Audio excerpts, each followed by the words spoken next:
So welcome everyone, and thank you for joining us today. My name is Ashley Weinheimer, and I'm a user services librarian for McGraw-Hill's AccessScience platform, which is the sponsor for today's presentation on climate change, scientific consensus, and new frontiers with Dr. Rachel Licker. AccessScience is an authoritative, let me bring up the slide on AccessScience. So AccessScience is an authoritative and dynamic online resource that contains high quality reference material covering all major scientific disciplines. It's an award-winning gateway to scientific knowledge, and it offers over 10,000 in-depth articles on scientific concepts, briefings and news stories on the latest scientific developments, plus biographies, videos, and exclusive animations. All of the articles on AccessScience are written by expert scientists and engineers, including our guest speaker today, Dr. Rachel Licker, who authored one of our most popular articles, Global Climate Change. That article you can see on the slide here, and that is currently available as an open access article on the site, so you can head over and check it out. If you would like more information on AccessScience, please contact user services at the email listed on the screen, and that email and the link to Dr. Licker's article will be included in the follow-up email you'll receive as well. Just a few housekeeping things before I hand this over. The webinar is being recorded, and everyone who registered will receive a link to that recording within 2 days. All of the attendee lines are muted, but you do have the option to use chat or Q&A to communicate with me and Dr. Licker. So please use the Q&A option for any official questions that you'd like me to pass along for our Q&A portion, and feel free to use the chat box to add any other comments that you'd like to share. Some of my McGraw-Hill colleagues and I will be monitoring both the chat and the Q&A, so you can enter your questions and comments throughout the discussion.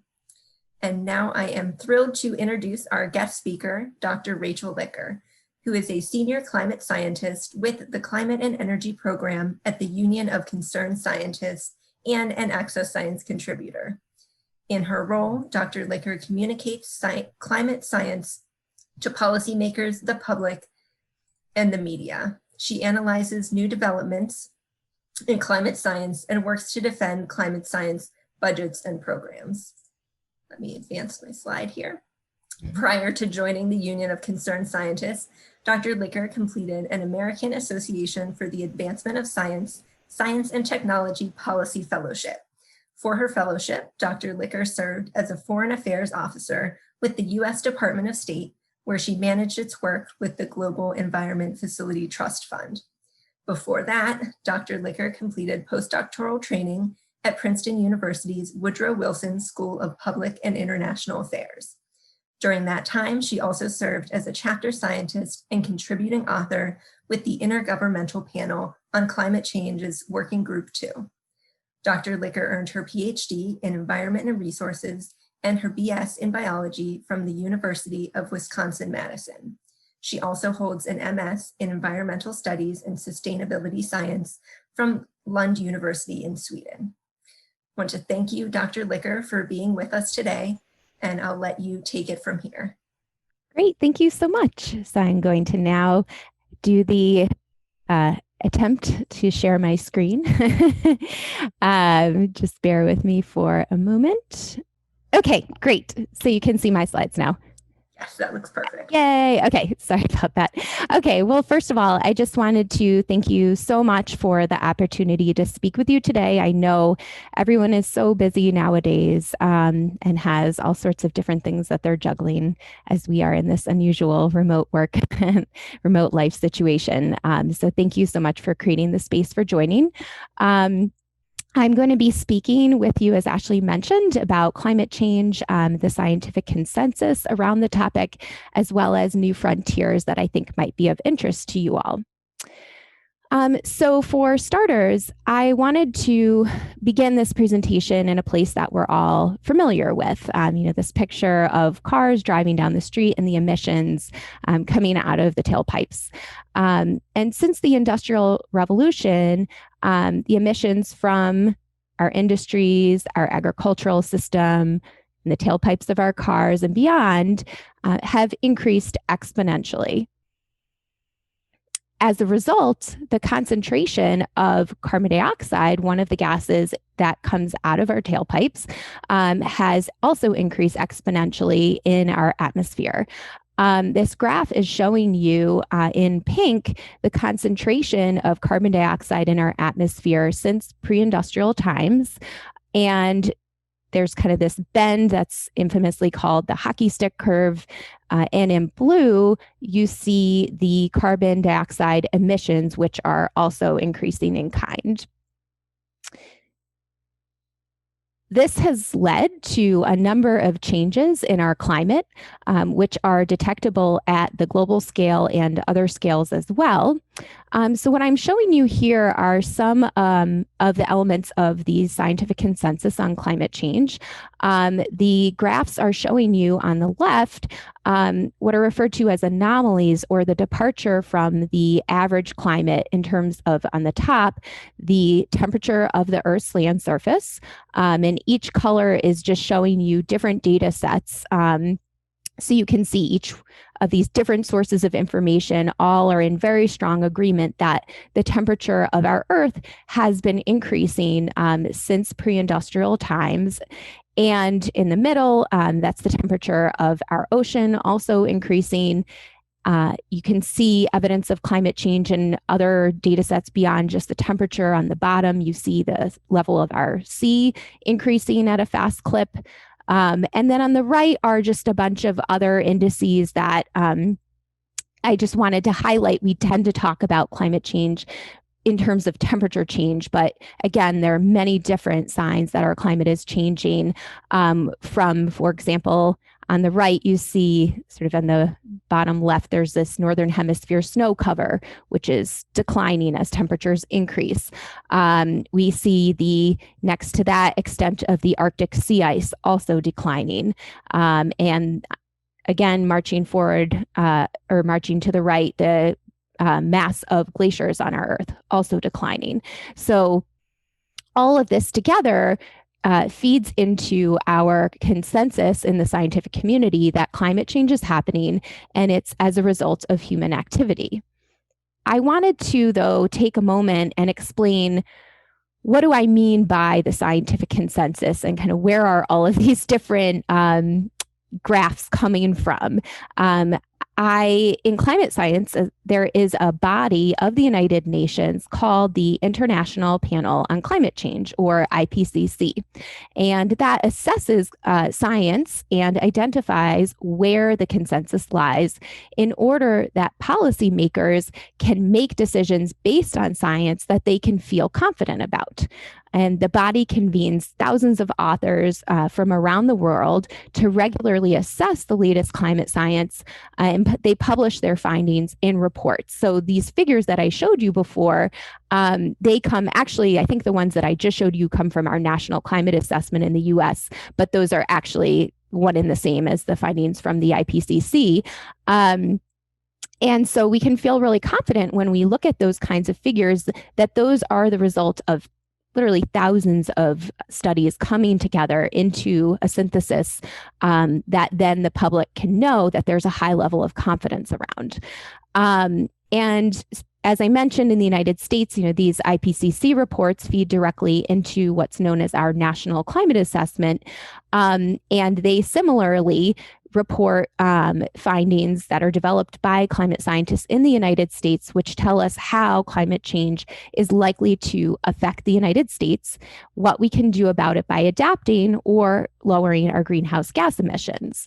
And one thing, just, as I'm referencing those kinds of findings throughout this talk today, I want to be clear that these reports are not what we call policy prescriptive. They don't tell policymakers what to do. They rather tell policymakers what the science says so that they can make informed decisions. So I just think that's an important thing to mention, kind of behind the curtain of what these bodies are actually doing and how we have these kinds of findings.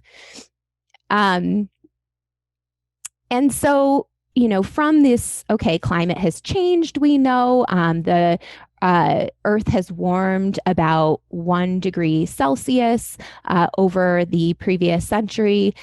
We are extremely confident that that's a result of human-caused emissions into our atmosphere that has caused the sea level to rise several inches also over this time period, and all of these other changes that I mentioned.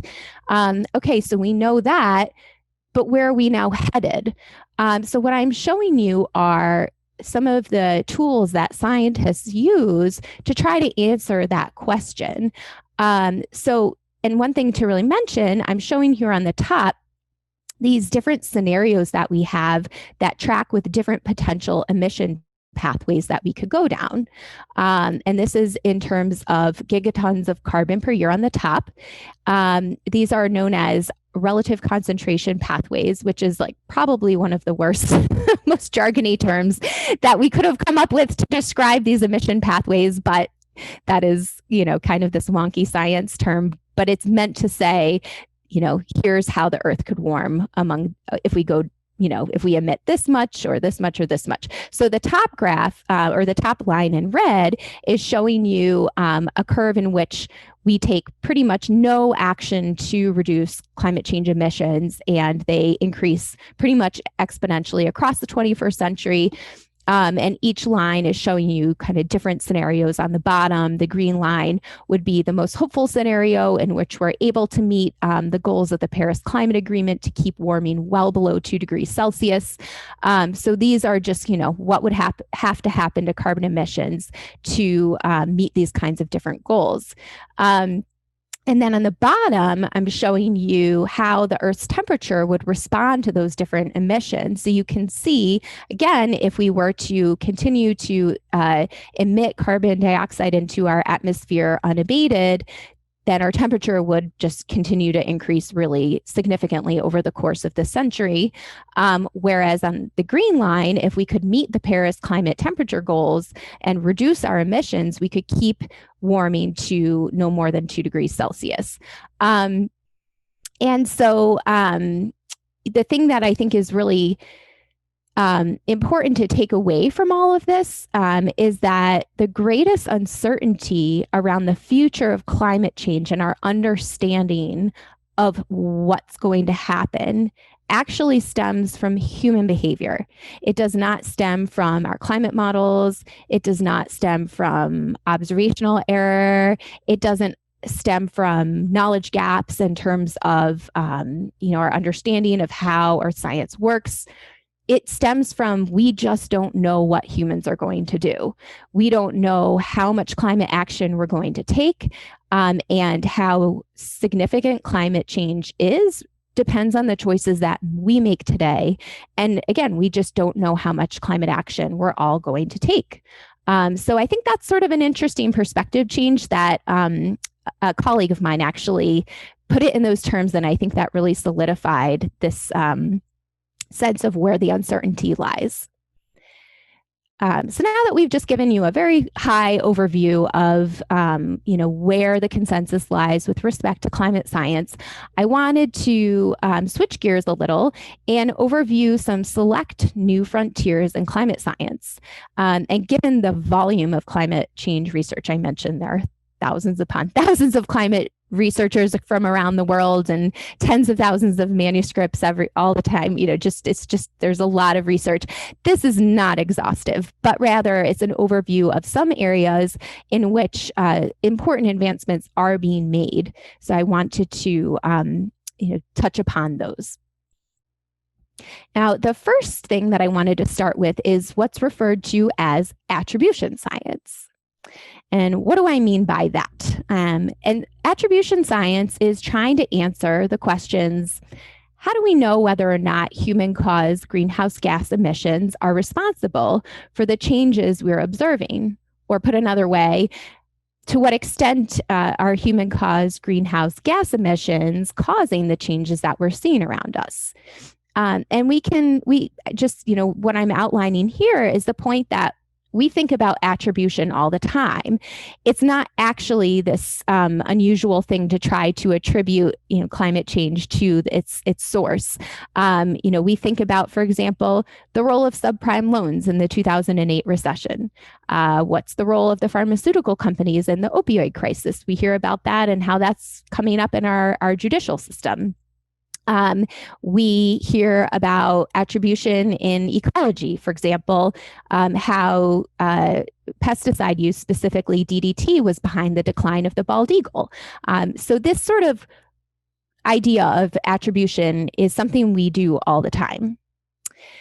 And in climate science, attribution science started out with attributing global changes to human activity.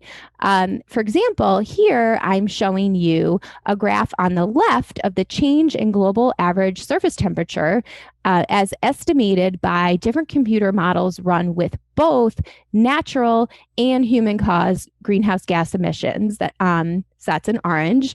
And the line that has the average from a number of different computer models is the dark orange, and the observations about how this global temperature has changed, and this is since pre-industrial times to present, is in black. So you can see that the computer models are doing a really, really good job predicting the global temperature. And this particular graph is shown in degrees Fahrenheit. I should say I'm going to kind of jump back and forth between degrees Fahrenheit, which is our commonly used, a measurement in the United States, whereas Celsius is really kind of the scientific standard. And so depending on where the study was conducted, or whether it's our national climate assessment or an IPCC report, it might be in one or the other. Now, on the right, this graph is showing you an example of what would happen if you took those exact same computer models and you ran them with only natural forcings. The result of those models is that dark blue line that kind of hugs 0 degree change in Fahrenheit over this time period. All the other lines that are marching up are the computer models run with both forcings and, again, the observations. So you can see that it's virtually impossible that the temperatures that we are seeing are caused by natural forcings alone. If you use natural forcings, you just do not capture the change in temperature that we've seen since pre-industrial times. And now climate science has progressed from that kind of really broad global scale story to be able to tell us about the role of human-caused climate change during specific events. And that's been a really significant advancement because, as hurricanes hit the United States, people want to know, is this because of climate change? Is it not?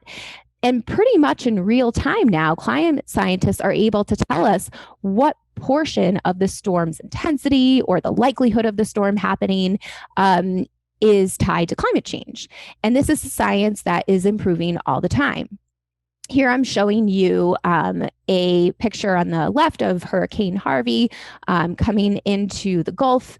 And as that storm hit, we had studies coming out that told us things like global warming made the precipitation that hit about 15% more intense, or equivalently made such a storm 3 times approximately more likely to happen than if climate change did not exist. So we could feel really confident that that storm would not have potentially, first of all, happened or been anywhere near as intense were it not for human-caused greenhouse gas emissions into our atmosphere and subsequently climate change.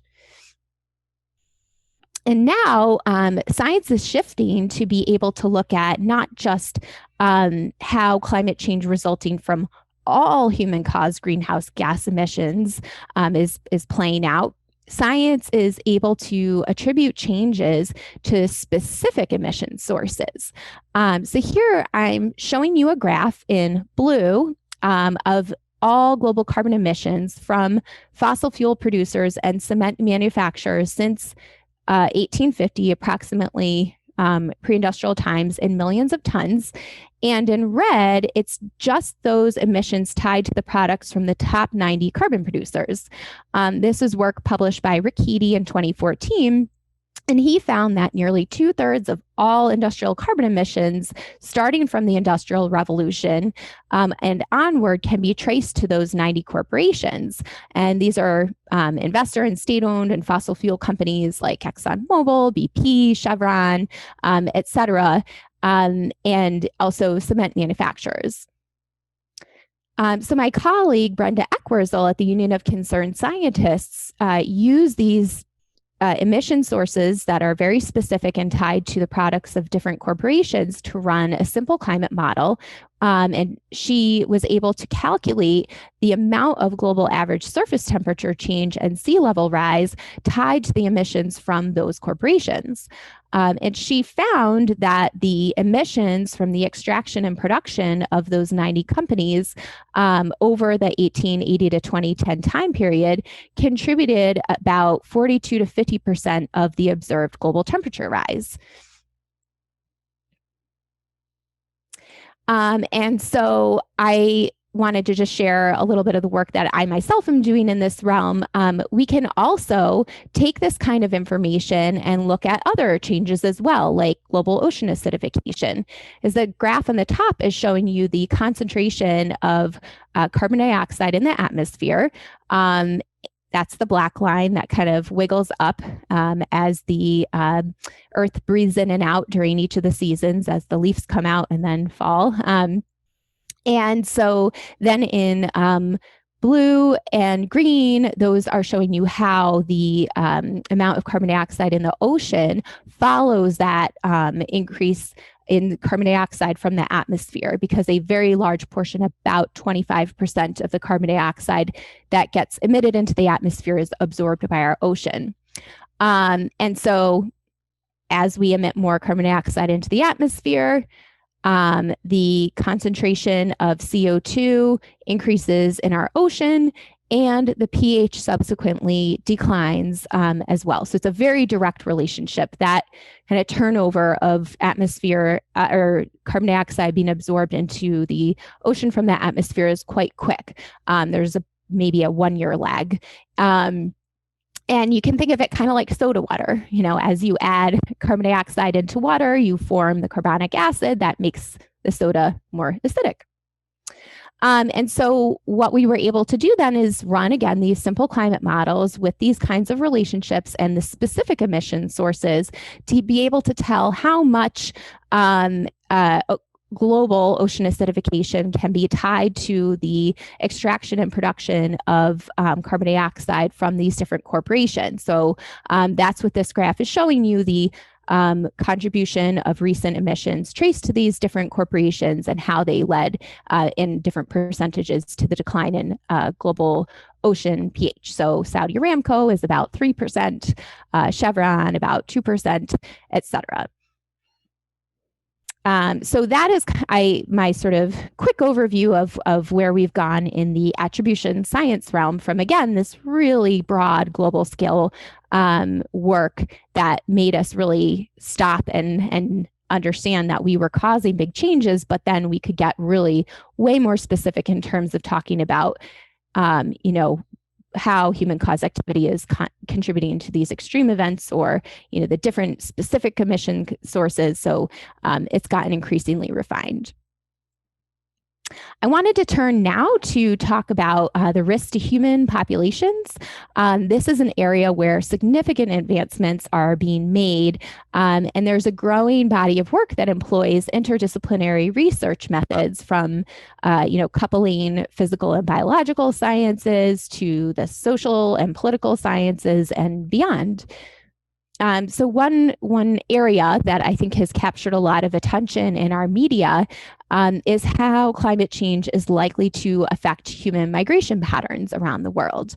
And the concerns with communities needing to relocate as a result of sea level rise is, as I said, being increasingly covered by the media. And I wanted to note that the issue is being studied in other domains as well. So what I'm showing you here is a study by Raphael Nawrotsky and colleagues in 2015 that looked at how climate change is projected to influence migration from Mexico to other countries.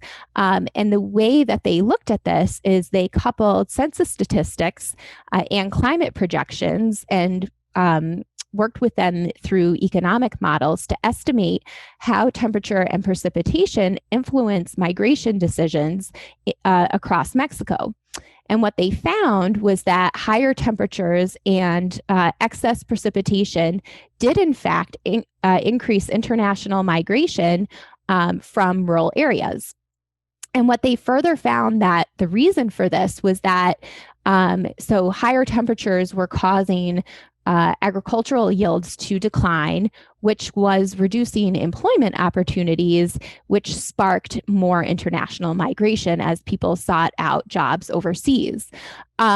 They did note, though, that there's a lot of urbanization happening in Mexico, which may weaken this relationship over time as people seek out jobs domestically in Mexico in cities rather than going overseas looking for work.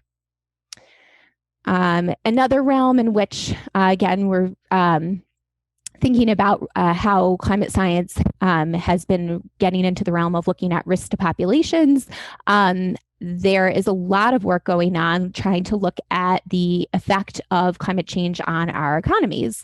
So, for example, this study by Solomon Zhang and others looked at how several economic sectors in the United States have changed in response to short-term weather fluctuations, things like temperature, and then looked at how those relationships, so how weather variables are projected to change over the long term under different emission scenarios. And then they use those relationships between the weather fluctuations and the economic impacts. And now you know how the weather part's going to change. So you can then project how the economic part is going to change. So this map that I'm showing you here is the projected county level median values of how gross domestic product is likely to change in the United States at the end of the 21st century if we go along a really high emissions scenario. And this is the counterfactual, again, so it's percent change relative to a scenario in which we just stopped climate change right now. And so the color tells us about the intensity of so as you get out to the darker reds, that's, places that are going to suffer greater economic impacts as a result of climate change. And there are places in green that could have some benefit. And in terms of total damages to the gross domestic product.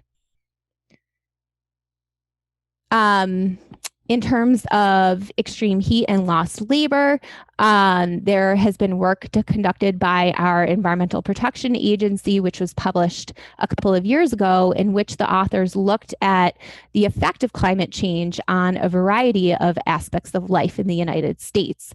And so here I'm showing you their analysis of how climate change is likely to affect labor as a result of increasing heat.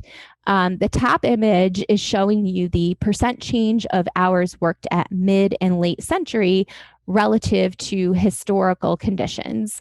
And the majority of the country at, particularly you can see at late century, is projected to experience decreases in labor hours due to extreme temperature impacts. So you can think of this as it's really, really hot outside and, farmers can't go out and work their fields.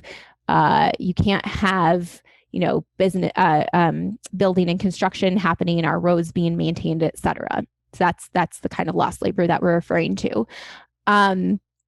You can see that in the Southwest and Florida, there are parts of the United States, or there are places that are likely to experience, between 5 to 7% of lost labor just because of extreme heat by the end of the century if we don't take significant action on climate change now. On the bottom, this is what would happen if we did take significant action on climate change. And you can see that the story is extremely different. The amount of lost labor hours would be significantly contained if we were able to take significant action on climate change. Now another realm that is, a really hot topic of research is in the human health domain. This figure is from the Lancet Countdown, which demonstrates the many different routes through which climate change can influence human health.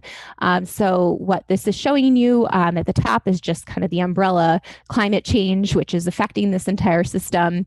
In blue, it's showing you different sort of climate impacts that can affect human health. So carbon dioxide rise, temperature rise, seasonal change, so getting warmer earlier, or it not getting cool until far later in the year, for example, sea level rise. Then that can also cause more extreme events, and then that can lead to a whole host of different pathways in which human health gets affected. So, for example, as we have more heat waves, that creates the conditions for ground level ozone to develop. And ground level ozone is a form of pollution that is an irritant to human lungs, can exacerbate asthma, and cause a lot of different human health problems. It also, as we mentioned, all of the extreme heat conditions or drought, wildfire can reduce the amount of labor that people are able to carry out because it's just not safe anymore. And then you could have consequences for our agricultural system, and as a result, that can to increase malnutrition. So there are many, many different ways that this can all play out, and this is an active area of research and a really critical one because really start to see how this is likely to affect them, their children, and this is just really critical information for us to be able to use ourselves and stay safe. So I then wanted to shift gears and talk about another important realm of climate change research, which is into how we can avoid dangerous climate change through a variety of measures, including reducing greenhouse gas emissions and taking other measures. So I'm showing you here the results of an IPCC special report that came out on emissions and pathways that could be pursued to keep global warming below 1.5 degrees Celsius. And the graph on the left is showing you the different pathways, emission pathways in terms of carbon dioxide, kind of what we talked about before. And which ones would help us to stay below these 1.5 degrees Celsius temperature targets. And then it also includes the emissions that would there are other greenhouse gas emissions like methane and black carbon nitrous oxide that affect the temperature of the earth as well as other climate changes. And so they take those emission pathways into consideration as well.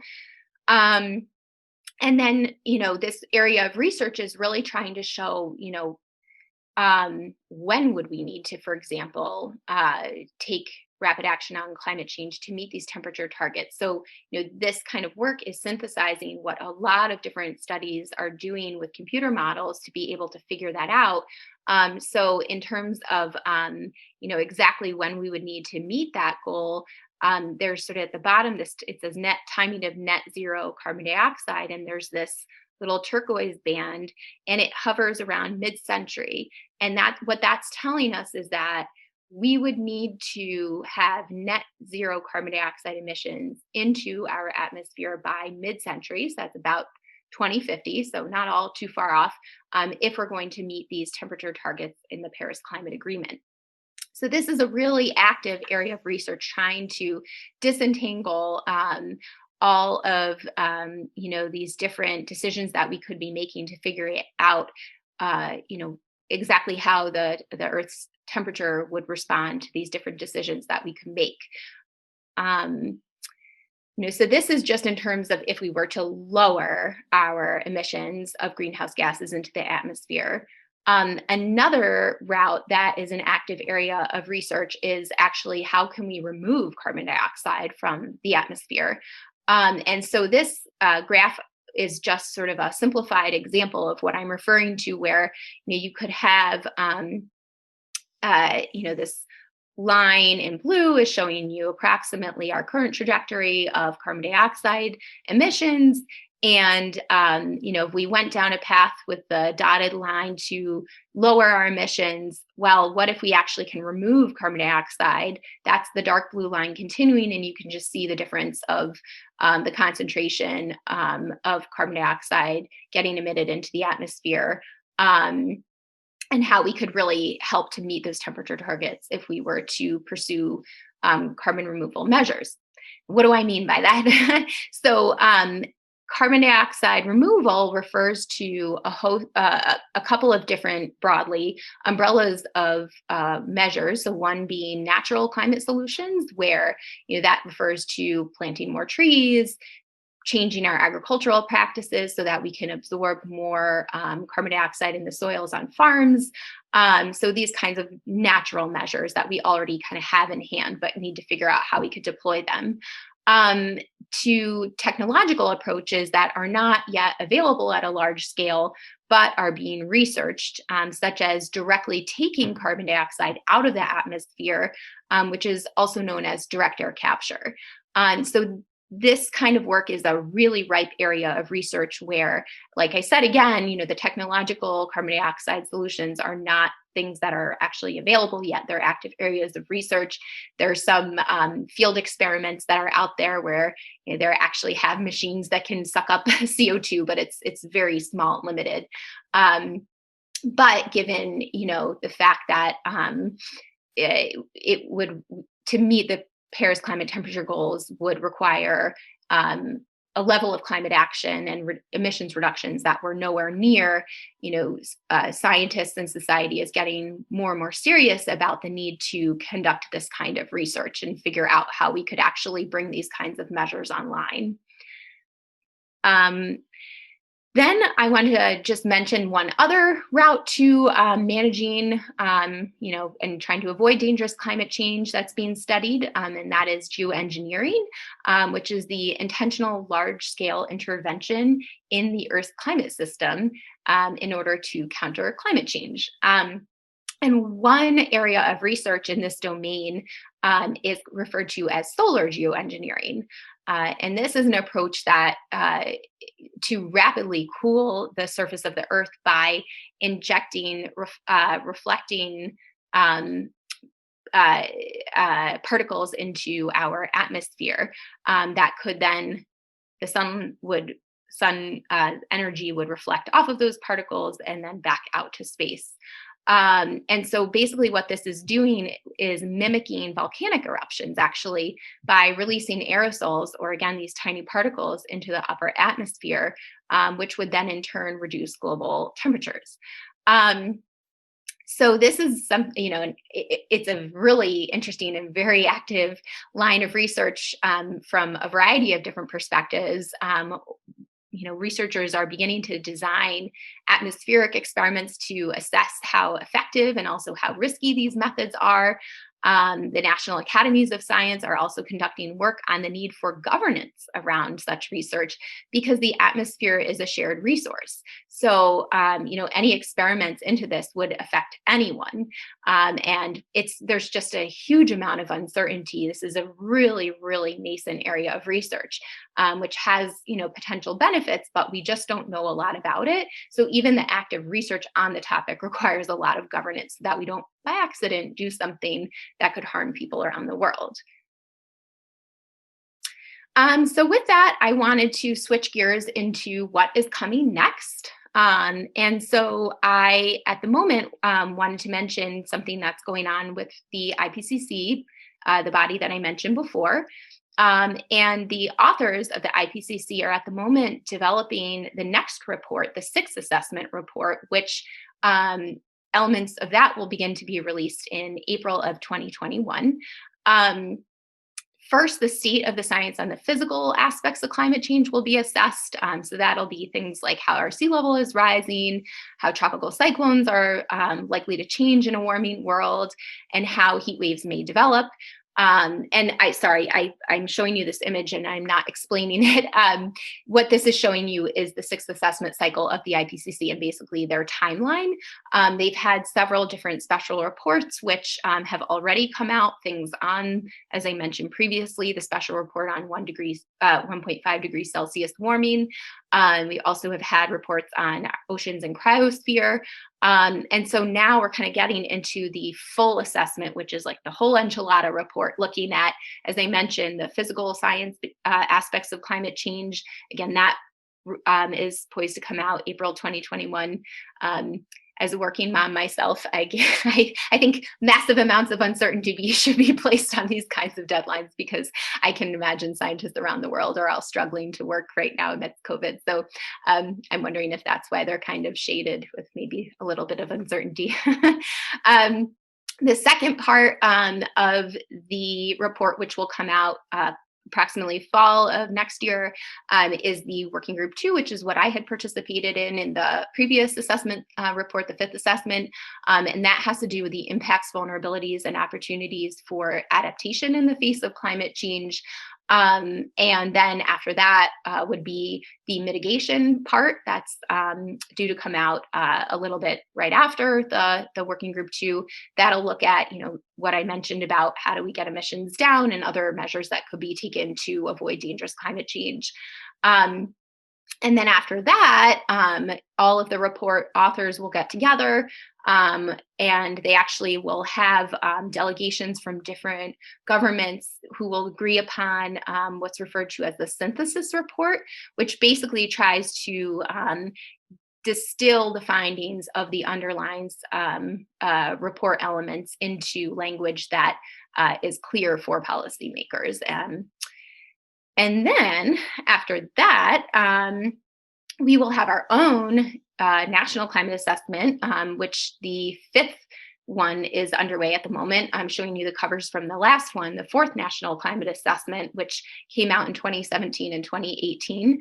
And so those are required by Congress actually to come out every 4 years, so that we can basically take, all the latest climate science and tell us what's likely to happen in the US.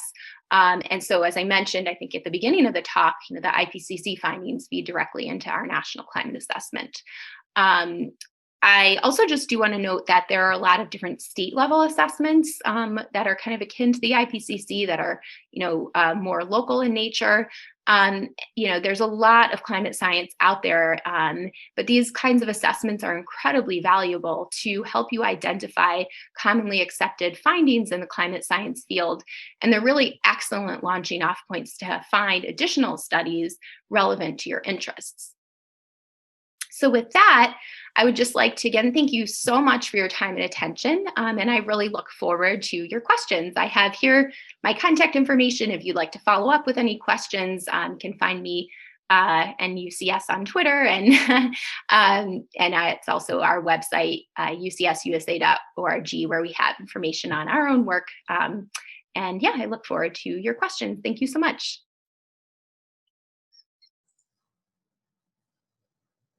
And Ashley, should I stop sharing probably my screen? You can keep it up or you can stop sharing. Either way is fine. If you want to leave that up, maybe for a minute, just so everyone can get that information down. Sure. I'll pop back on here. So we did get a few questions in the chat. So I'll read those out. And then again, everyone, if you have more questions, go ahead and type them in. There was one question on the human impact on climate change that arises from our pattern of land use for cattle farming. And if the world went on a vegetarian diet, what would be the extent of the benefit on climate change? Yeah, great question. The specific numbers I don't recall offhand, but that is a pretty well accepted notion that if we were to reduce meat consumption, that would have significant benefits. I apologize that I can't remember the percent of the contribution of livestock to carbon dioxide and other emissions like methane emissions, that's a really important greenhouse gas as well.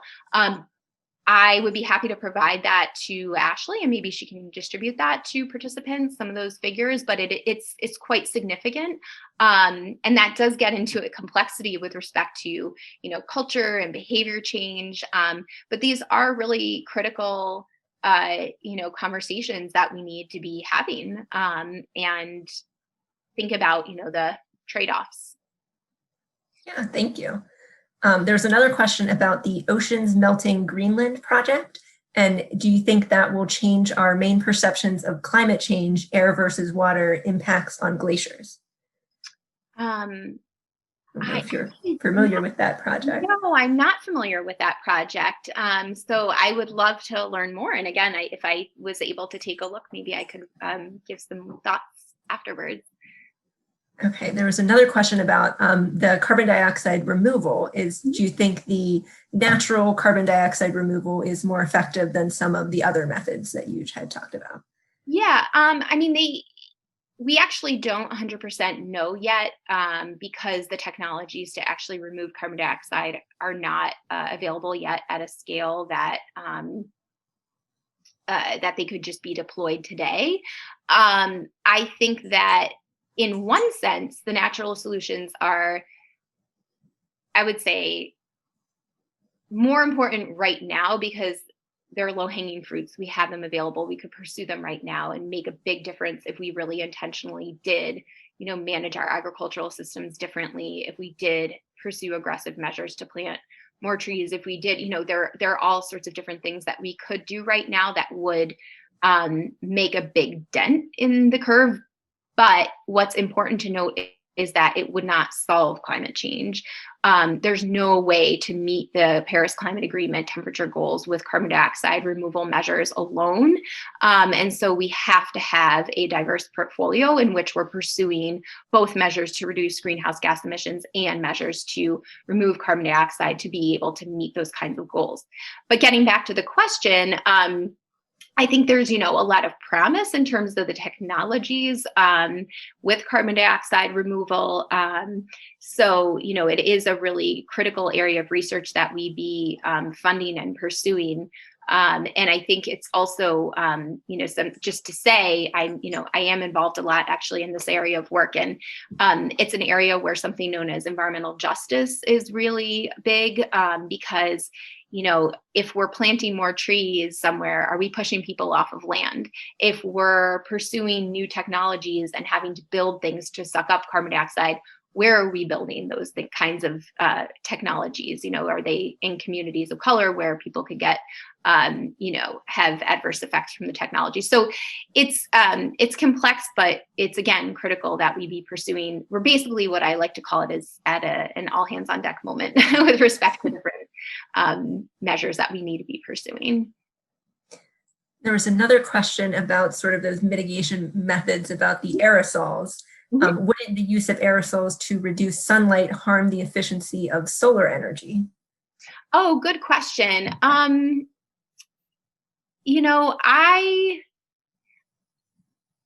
a short answer, I should just say that in particular, solar radiation management is not my area of expertise. I don't think that it would reduce the amount of energy coming to the Earth's surface enough that, at least that would be the goal, I should say, is that would not happen and we would avoid that. I mean, but what we would be attempting to do with that kind of measure is to basically return to, the sort of net radiation balance that we had, in previous centuries. And the issue though is that how do we do that safely and how do we avoid adverse effects? That's something that is an active area of research. Another thing I think always is really interesting, I know this is tangential to the question, but just is sort of an interesting thing to think about when we think about the benefits of solar radiation management, is that, that's doing that alone does not then, that doesn't go hand in hand with reducing carbon dioxide emissions. So the idea is, we could continue emitting and then put stuff in the atmosphere and avoid some level of warming. But the problem with that is we're still pumping a bunch of carbon dioxide into the atmosphere, which in and of itself has a lot of harmful effects like ocean acidification, as I mentioned. So, so again, needing to pursue all measures together so that we can have a safer future. There was another question about the top 90 corporate polluters that you had mentioned. And is it their own emissions or their use of their products that puts those in that category? Yeah, so it's actually it's the production and the extraction. It's not their own corporate practices. So the idea is that this is actually quite a philosophical question. Who's responsible for the emissions tied to those products? Typically, we tie responsibility to nation states, so the users of fossil fuels. But the idea is that, is there some level of responsibility for the corporations who produce the products and knew about potentially the climate risk? So it's the emissions tied to the products and that were ultimately burned and used. So so how you ultimately think about what you do with that information, it can be taken in a lot of different ways, and it's an interesting area of discourse, among people, like who's responsible. But this is just basically looking at the other side of the coin of fossil fuel products, and thinking about responsibility basically as far upstream, responsibility, but carbon emissions and where they can be traced as far upstream in the production process as possible. Okay, one more question. In thinking about health issues, are there any discussions about climate change and health disparities, particularly as it applies to racial ethnic minorities in the US? You mentioned asthma. There are also some work on heat-related deaths and any other areas that come to mind for you there.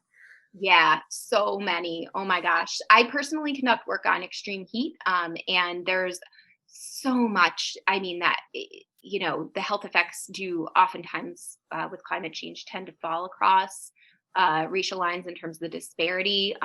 There's been work that came out, I think it was this summer or last year, I can't recall, but that looked at actually the rate of preterm labor and its connection with extreme heat and extreme heat tied to climate change, and found that it was largely African American mothers who were suffering the largest from that kind of dynamic.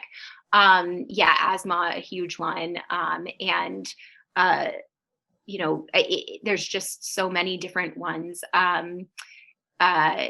With respect to food security issues, that's another, I mentioned malnutrition, but also, if you have increasing food prices because of agricultural yields changing in different places, that obviously would fall across different socioeconomic lines as well. And there is some interesting sort of related to human health, I guess, the way that these kinds of impacts manifest, with not being able to be outside, and then who has the infrastructure to be able to stay safe. We had obviously being able to afford extensive air conditioning at home is something that lower income homes would not be able to. So there's also the kind of adaptation side of that as well, which enhances the risk that communities, lower income communities, would face because of climate change. Thanks. I think we have time for just one more question before we wrap it up here. So there was one in here. What is the likelihood of the climate goals being met if the US doesn't participate with the Paris Climate Agreement? Yeah, it definitely, there's no, to my knowledge, one hard and fast number. I can double check, but I'm pretty sure.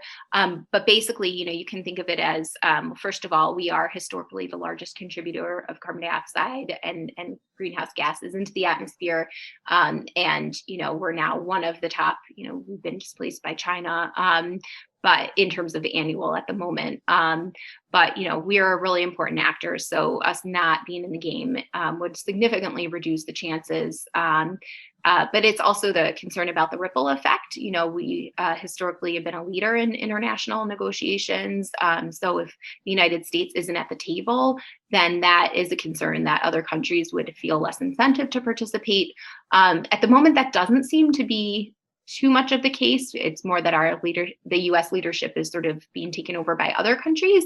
But the good news in all of this is that there are a lot of subnational actors in the United States, different states and private sectors that have stepped up and are trying to fill the gap between, the ambition that was created by the national government previously and where we are right now. So, it's not going to 100% be the same as if we had an ambitious sort of climate action plan at the federal level. But having those kinds of actors engaged does help to fill the gap and keep kind of the drumbeat going as we try to figure out how we can pursue this more universally. Thank you. And that's good. We can end on a positive note there. And thank you to everyone for all of your questions. Thank you for joining us today. Thank you to Dr. Licker for a great presentation. I hope everyone enjoyed it. And again, we'll be following up with everyone afterwards with the recording. So thank you and hope everyone has a great rest of your day. Thank you so much. Bye.